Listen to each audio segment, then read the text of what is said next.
चलिए कुछ और ट्रेड्स को देखते हैं जो कि काफ़ी स्ट्रांगली पॉइज्ड हैं एक अच्छे मूव के लिए। इस क्रम में आप एक और स्टॉक देखिए। आई थिंक मैं स्टॉक पे जाने से पहले एक और क्वालिटी स्टॉक लेना चाहूँगा और इनफैक्ट दैट इज़ डाबर। मैं मैरिको का जिक्र कर रहा था, आप डाबर को देखिए इस वक्त करीब करीब 0.5% ऊपर। देखिए डाबर ने क्या किया ना, एक अटैम्प्ट लिया आज, एक अटैम्प्ट इसने लिया अपनी रेंज से बाहर निकलने का। देखिए अगर आप डाबर को कंपेयर करें इस वक्त मैरिको से तो कोई कंपैरिजन है ही। और आई थिंक सबसे बड़े भुक्तभोगी अगर पतंजलि के कोई है तो वो डाबर ही है, याद रखिएगा। लेकिन फिर भी इस प्राइसेस पे 240 पे 50 पे हमने कुछ जेन्युइन डिमांड आती हुई देखी है पिछले कुछ 7-8 दिनों में। चंदन, आपको क्या लगता है कि अब ये भी थोड़ा सा मोमेंटम में आने की कोशिश कर रहा है? आज इसने अटैम्प्ट लिया था लेकिन वो अटैम्प्ट फ्रेंकली स्पीकिंग फेलियर में साबित हो गया है आज।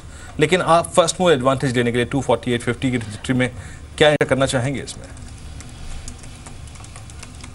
मेरे हिसाब से अभी इसमें मूव देखा जा सकता है क्योंकि काफ़ी लॉन्ग कंसोलिडेशन के बाद में यहाँ पे निकलने की ट्राई कर रहा है।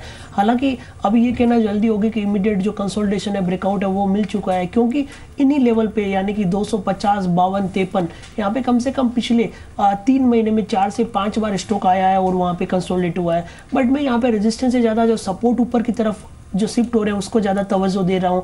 आज से देखिए 20-25 दिन पहले 232 का सपोर्ट बनाया था, वो सपोर्ट शिफ्ट होकर 234 रुपये हुआ और अब सपोर्ट है आपका 245-46 की तरफ शिफ्ट हो रहा है। तो मेरे हिसाब से 245-46 का जो सपोर्ट शिफ्ट हो रहा है वो इसको जरूर थोड़ा सा ऊपर की तरफ धकेल दे सकता है और काफ़ी दिनों बाद 50 डे को मूविंग एवरेज के ऊपर निकला है। आज के दिन कुछ यहाँ पे मेजर नहीं है, बट कल यदि 252-253 का लेवल निकलता है तो 260 से 262 तक के स्तर यहाँ पे देखे जा सकते हैं। जी, कोई आप पिक्स देना चाहेंगे चंदन, जिस तरह की क्लोजिंग आ रही है? और मिड कैप फार्मा में भी हमने कुछ एक स्टॉक्स में आज अच्छा मोमेंटम देखा था, अच्छा एक्शन देखा था। आपकी पिक कोई होगी क्या यहाँ पर? जी हाँ, देखिए आप जैसे फार्मा काउंटर्स की बात करें, मेरे यहाँ पे थोड़े हेवी वेट्स काउंटर यहाँ पे रेडार पे जो एफएनओ में एक्टिव है, जहाँ पे बिल्टअप बन रहे हैं, मेरे हिसाब से डॉक्टर रेड्डी, हालांकि इसकी वैल्यू काफ़ी है बट मेरा मानना है कि यहाँ पे 2 से 4% की मूवमेंट आने वाले 1-2 दिन में देखे जा सकते हैं जैसा इसका प्राइस पैटर्न बन रहा है। और आज के दिन लगभग 5.5 से 6% ओपन इंटरेस्ट बन रहे हैं और पिछले 5 दिनों में जो इसका प्रीवियस ब्रेकआउट था 3165, 3180 उस जोन को नहीं निकालने दिया, तो ये क्लासिकल एग्जाम्पल बन रहा है कि रेजिस्टेंस सपोर्ट की तरफ जा रहे हैं।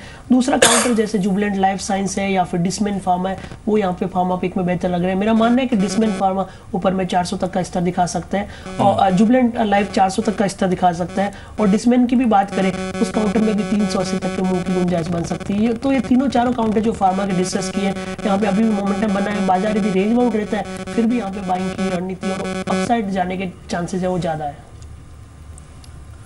इस बीच 1-2 काउंटर्स को देख लेते हैं। अगर आप देखिए आज जिनमें अच्छा मूव है, एक आप देखिए ट्यूब इन्वेस्टमेंट्स लगभग 2.5% ऊपर 9 रुपए की मजबूती के साथ।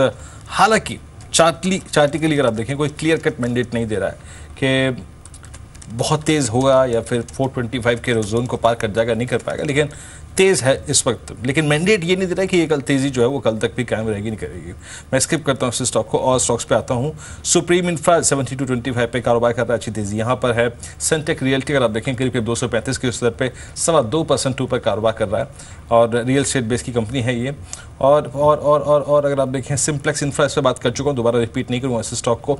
और एक आप देखिए ऑटो स्पेस में रिको ऑटो, आई थिंक ये इस वक्त अब करीब 3250 पे। चंदन छोटा ट्रेड है लेकिन आई थिंक फोकस करेंगे आप इस पे। 6,47,300 शेयरों के कारोबार के बीच में आज एक अटेम्प्ट लिया है इसने ऊपर निकलने का। जी हाँ, यहाँ पे मैं पोजिशनल कमेंट नहीं करना चाहूँगा बट इंटरनेट ट्रेडर्स या फिर 1-2 दिन के ट्रेडर है जरूर ट्रेड कर सकते हैं क्योंकि 4 दिन के डिक्लाइनिंग वॉल्यूम के बाद में यहाँ पे पॉजिटिव मूव आ रहे हैं और वॉल्यूम लगभग 6.5 लाख के आसपास हुए हैं। इमीडिएट जो 3-4 दिनों से 32-50 का लेवल नहीं निकाल रहा था उसके ऊपर क्लोज होने के लिए तैयार हो रहा है। तो उस कंडीशन में यहाँ पे जो इमीडिएट स्विंग आई है 34 वहाँ तक जाने की गुंजाइश बन सकती है। जी।